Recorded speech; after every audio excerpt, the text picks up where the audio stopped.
What is up, guys? How you doing? So before I even start today's video, I just want to say you guys are the greatest subscribers ever, and I just want you to know I appreciate you so much. The last video we posted was me drifting in round 3 of the Loxy's Drifts Street Series competition, and I was really excited. It was my best driving yet. I had a blast, and I was just really pumped with the whole thing overall. And you guys just had so many nice words to say to me. You guys had my back the whole time, rooting for me, and it's amazing. I mean, really, you guys are so great to me, and I just want to let you know that I see the comments, I see the DMs, and I appreciate every single one of them, and you guys are the shit. So today is a E30 day, finally. Today's a big day because today we could finally start making some positive progress on the E30 instead of just taking stuff apart. So my goal today is to get this engine fully refreshed, ready to drop in, and to tackle a big issue with the E30 chassis, and that is the brake booster. So I meant to do this like all yesterday, but your boy here kind of messed up. So I decided it'd be a cool idea to ship all the parts straight to the shop. Now that I have a commercial address, I could do that. When I pulled down all the old signage from the old company that used to be in here, I neglected the fact that I pulled down all of the building numbers too, so no one knew where to drop the packages off, and I kind of got screwed. So hopefully everything shows up today. So while we wait for the gaskets for this thing, we're going to tackle the brake booster issue. So when you're swapping an E36 engine into an E30, the intake's totally different. Now on an E30 engine, the intake kind of like wraps around. It takes up like no room over here. It's easy. When you put an E36 engine in these things, intake comes out to like here, which means it sits like all the way over here, and it hits the brake booster. So there's a few ways that people combat this issue. One, they just eliminate it. They just get rid of the brake booster, they do a delete kit and all that stuff. 2, they'll just drill new holes and move the whole thing over, and it's kind of weird, I don't like it. 3, you could replace your brake booster entirely with a different brake booster from another model. So there's like a whole form of brake boosters that fit in these cars with modification, and first booster I was able to find was a Mark II Volkswagen brake booster. Thanks to my buddy Kevin, who had one lying around. So Kevin, if you're watching, thank you, I appreciate you, you're the shit. So as you can see, E30 booster, Mark II booster, much different size, gives us a lot more room to then fit the intake, and we're happy, ready to go. Luckily, this is like the only major like chassis issue I'd say when it comes to fitting the E36 engine. So there's a few things we need to do to mod this booster to then fit in the E30 itself. So first one, if you flip them around, you see the rods are different lengths. Now we need this one to look like this. Not only do we have to shorten this one, we have to thread it to then fit this piece so we can have some adjustment to make sure we could fill the slack in the pedal if we have to adjust it at all. So what we're gonna do is we're gonna remove this.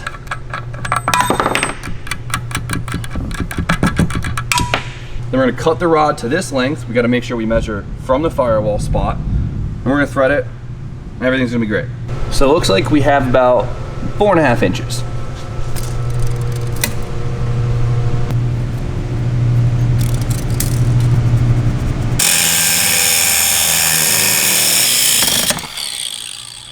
All right, so the first big issue here. This rod is 10 millimeters, this is 12. So we're gonna have to sit here and grind away at this piece until it's around 10 millimeters.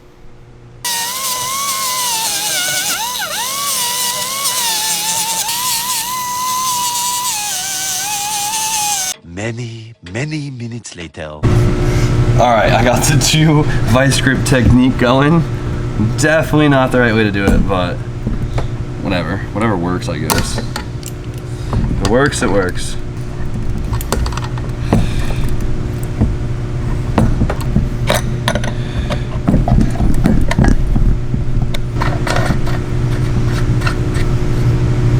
All right, so we got threads. Full focus on them. I didn't mention before, this is a 10 by 125 thread.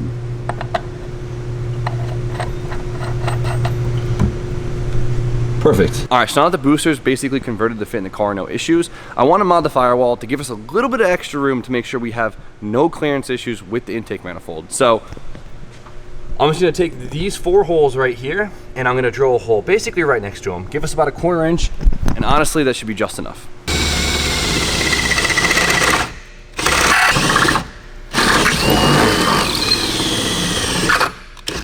So now we have our 4 beautiful holes. We just have to ovalize this a little bit to account for the ass end of the brake booster.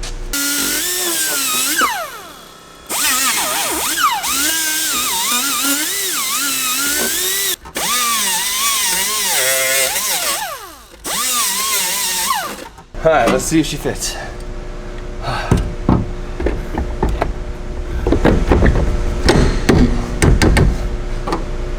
All right, cool. For the rust. Now, this piece can be bolted right in the car and it's ready to go. The last thing we need to actually put the master on it is we have to cut out a rod about this size and put it inside here.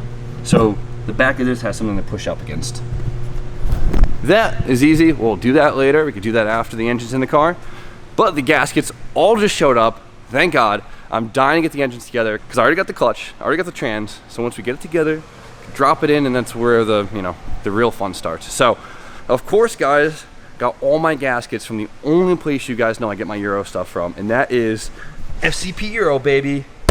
Hell yeah. They're local to us. They treat us so well. Their parts are amazing. What I like about FCP Euro is they offer OEM parts and aftermarket parts, or OEM replacement, I guess you can call it, and they're so confident in the brands that they hold that they actually offer a lifetime warranty on everything they sell.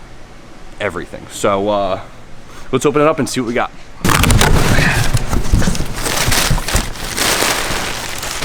Oh my God.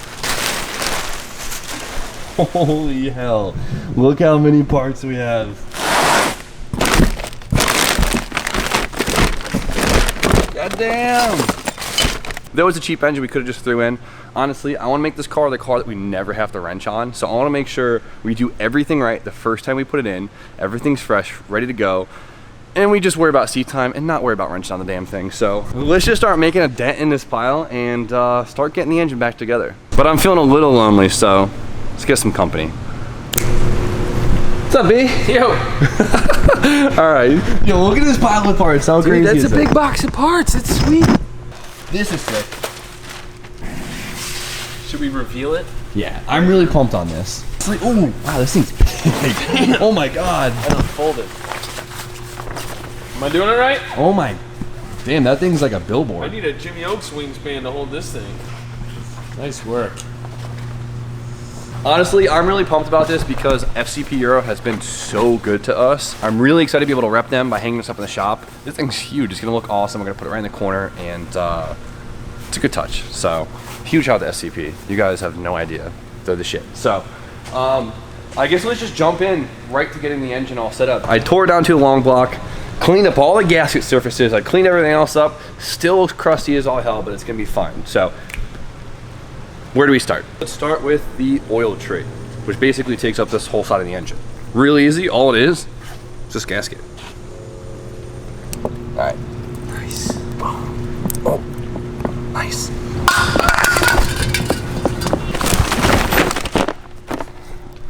Aha.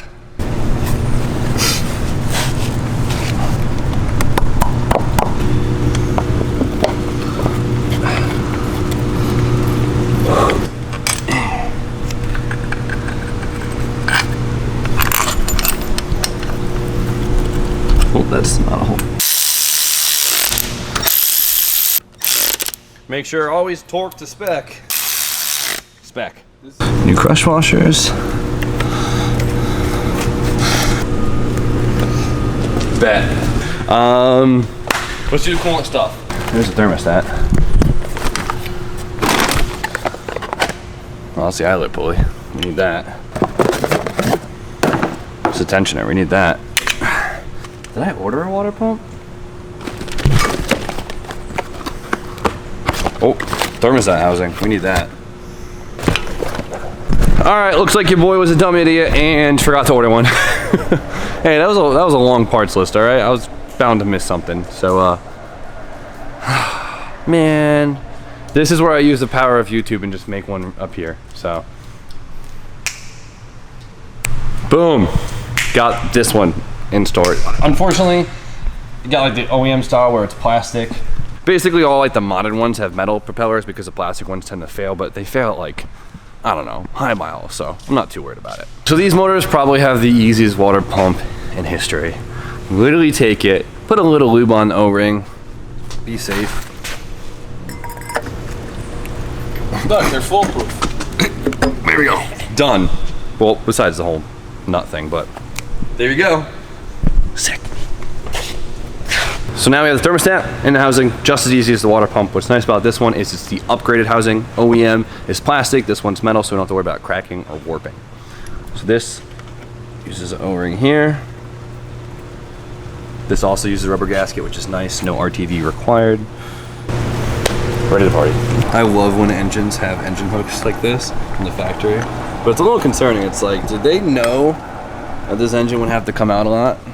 Like, they knew. Maybe that's how they put it in. Whoa. And then I got this little dress-up pulley in the last M3 that I bought, so I figured it'd be cool to throw it on. I don't know if it's a underdrive pulley or something, but it looks nice, so why not? Does it really go that low? Dude, what do you got here? So this is the power steering pump that's leaking on my hand.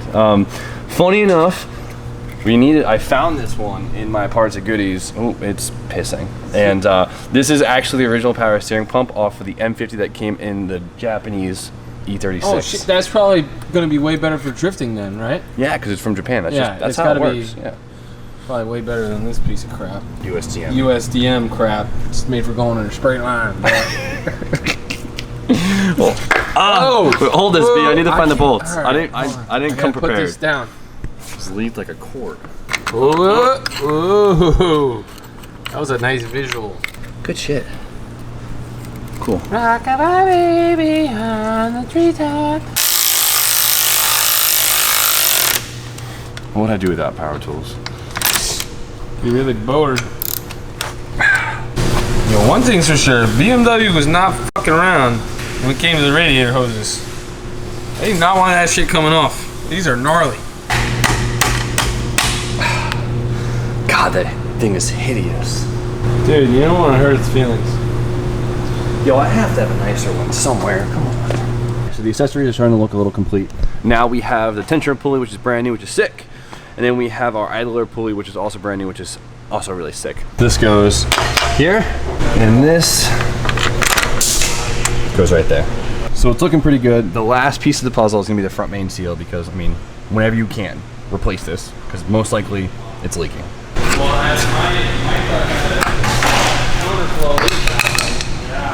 And then we get the new one, and this thing should just press in right here. A new one's in. Looks great. Derek, what are you doing around here besides wasting space, doggy? I am your resident BMW technical information motor guy. Have I asked you a single question so far? Not yet, but I'm sure you will. Okay, look, question. What's the next piece of the puzzle? Looks like you gotta put the front pulley on. A front pulley. Yeah, the front crank pulley. The front, opposed to the rear crank pulley? Oh, frig, right off. The real question is, where the hell did I put this thing? Oh. Check your ass. Found it. All right. Oh man, I gotta pull the water pump pulley off. What the hell? I knew this would happen. And this is why you need me. You idiot. I don't need you for shit. Yeah, right. Look at you now. Pull the water pump pulley off. It's a damn shame. You can see the keyway. There we go. See, Derek? See it? I want everybody to comment and tell us how you feel about Jimmy's facial hair, because I'm a big fan. I'm a big fan. How many Ogre Doggers do you think this is? Many. I honestly don't think you could over tighten that bolt. Good.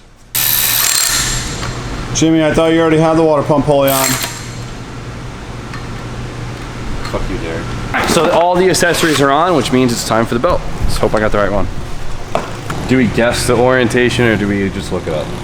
I've never had good luck at guessing it. You would think, you know, it's not that bad, but then every time you do it, it's never how you think it's supposed to look. Exactly what I'm trying to say.